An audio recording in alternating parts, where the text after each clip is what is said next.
Sambo untuk tidak lagi mengelak dalam kasus pembunuhan yang dialami ajudannya, mendiang Brigadir J.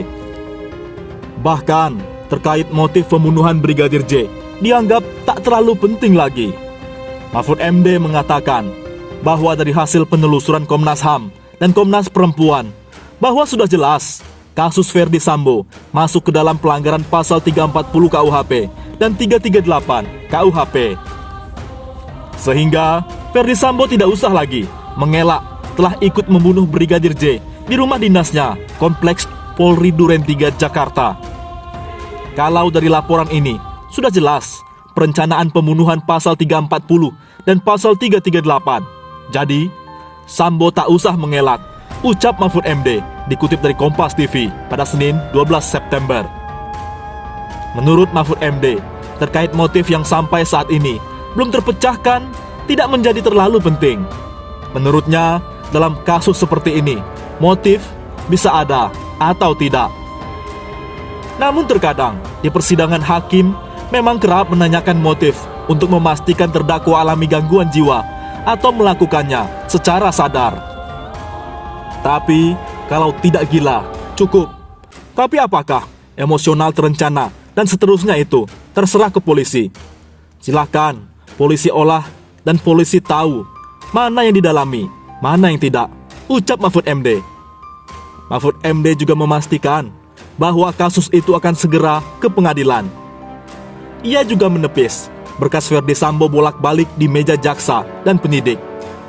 Menurut Mahfud MD, ia sudah memastikan ke kejaksaan bahwa berkas Ferdy Sambo tidak bolak-balik ke meja penyidik dan jaksa, melainkan hanya sekali dikembalikan untuk dilengkapi. Mahfud MD menjelaskan bahwa kasus pembunuhan yang dilakukan Ferdy Sambo juga sudah terang benderang, sehingga tidak perlu dilakukan lagi dalam pengusutannya. Berita kedua, Ferdy Sambo tak mengakui perbuatannya. Kapolri Listio Sigit sampai tertawa. Kapolri Listio Sigit ikut turun tangan langsung memeriksa ex-Kadif Propam Polri Irjen Ferdy Sambo terkait kasus Brigadir J. Menurut Sigit, sikap mantan Kadif Propam Polri itu masih kekeh berbohong untuk bertahan tak mengakui fakta sebenarnya terkait kematian Brigadir J. Meskipun Ferdy Sambo tak mengakui perbuatan, Kapolri Listio Sigit sampai tertawa dengan sikap anak buahnya itu. Saat itu, saya sudah sempat bertanya. Dia sampai bersumpah. Beberapa kali saya tanyakan, termasuk terakhir saat Baradae sudah berubah keterangannya, kata Kapolri dalam tayangan televisi nasional dikutip dari Genpi, Sabtu 10 September. Dia masih tidak mau mengakui sampai datang ke tempat saya. Lalu saya tanya sekali lagi, dia masih bertahan tak mengakui, sambungnya. Kapolri mengatakan setelah 2 hari dipatsuskan, Ferdy Sambo akhirnya mengakui keterlibatannya dalam pembunuhan tersebut. Dia tak bisa lagi mengelak setelah bukti-bukti memang menunjukkan keterlibatannya.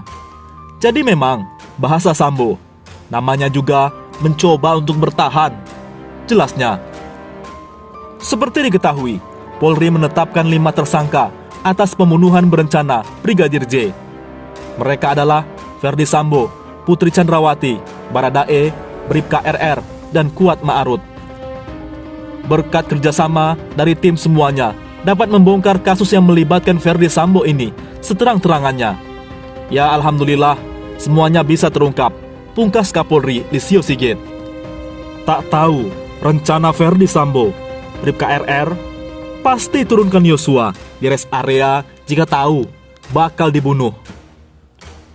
Tak tahu rencana pembunuhan yang digagas Irjen Ferdy Sambo, Bribka RR menyebut pasti akan turunkan Brigadir J di rest area jika tahu Yosua bakal dibunuh. Bribka RR alias Bribka Riki Rizal mulai makin terbuka terkait kasus kematian Brigadir J. Bribka RR juga sudah mencabut laporan pertamanya terkait skenario yang dibuat Ferdy Sambo. Kini bersama Baradae, Bribka RR berseberangan dengan Ferdy Sambo. Bribka RR mengaku tak tahu soal rencana pembunuhan Brigadir J atau Brigadir Yosua oleh Ferdy Sambo. Kalau saja tahu Yosua bakal dibunuh, Bribka RR mengaku ingin menurunkan rekan polisinya tersebut di rest area. Pasalnya, sebelum pembunuhan terjadi, Bribka RR semobil dengan Brigadir J pulang dari Magelang menuju Jakarta. Hal itu diungkapkan Bribka RR kepada kuasa hukumnya, Zena Dinda De Vega. Saat ini, Bribka RR putar haluan. Dari tadinya mengikuti skenario Ferdy Sambo, kini memilih belak-belakan. Setelah didatangi keluarganya, Bribka RR bak terketuk hatinya untuk berkata jujur soal kematian Brigadir J. Mulanya, Bribka RR tunduk skenario Ferdy Sambo yang menyebut Brigadir J tewas karena tembak-menembak dengan Baradae. Hingga akhirnya, kini terbukti Brigadir J tewas karena ditembak Baradae atas perintah atasannya, yakni Ferdy Sambo. Saat ini masih menjadi teka-teki, apakah Ferdy Sambo ikut menembak Brigadir J atau tidak. Pasalnya, Baradae mengaku melihat langsung Ferdy Sambo menembak. Sementara Ferdy Sambo menentang hal tersebut. Ia hanya mengaku menembak dinding usai Brigadir J tersungkur. Bribka RR pun tak melihat Ferdy Sambo menembak Brigadir J.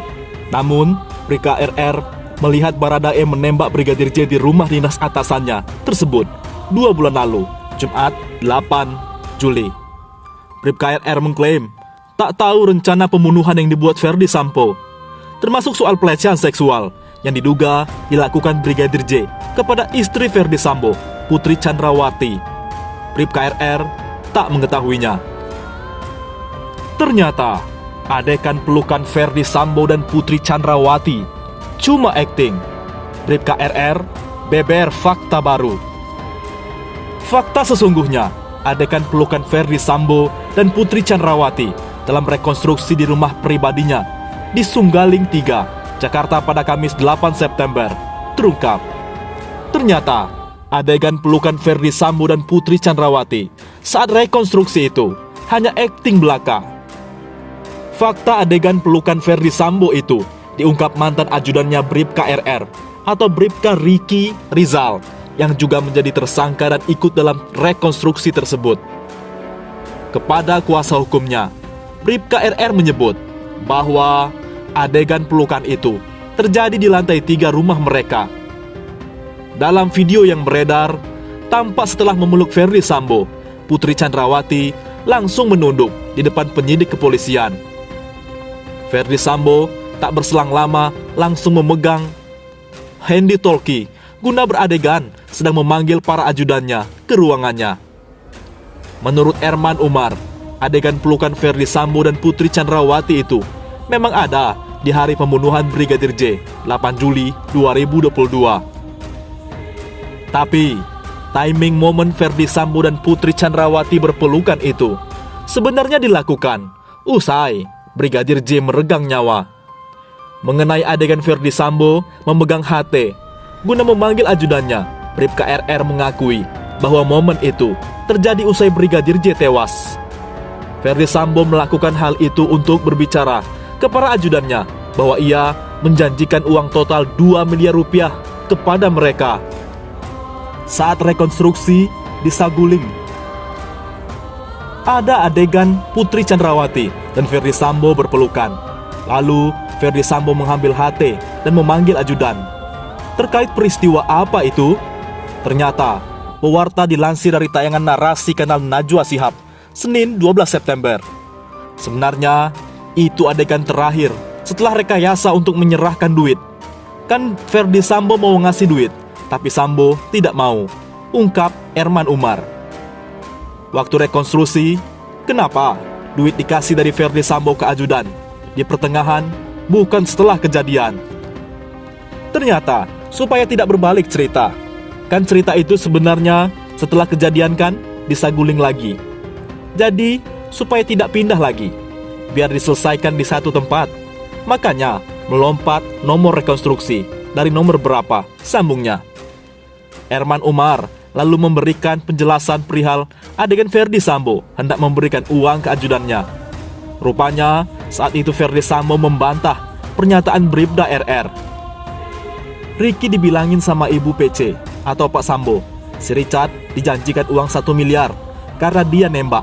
Si Ricky 500 juta, si Kuat 500 juta rupiah, ujar Bribka RR seraya ditirukan Erman Umar. Kepada pengacaranya, Bribka RR menyebut kala itu ia tidak menjawab apapun saat Ferdi Sambo menawarkan sejumlah uang. Di BAP, dia Bribka RR bilang bahwa dia tidak menghendaki walau ditawarkan uang itu.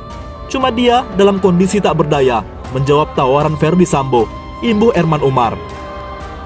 Bribka RR juga mengaku sempat bersih tegang dengan Ferdi Sambo saat rekonstruksi, yang menyebut ada pengakuan Bribka RR yang dibantah tegas oleh Ferdi Sambo.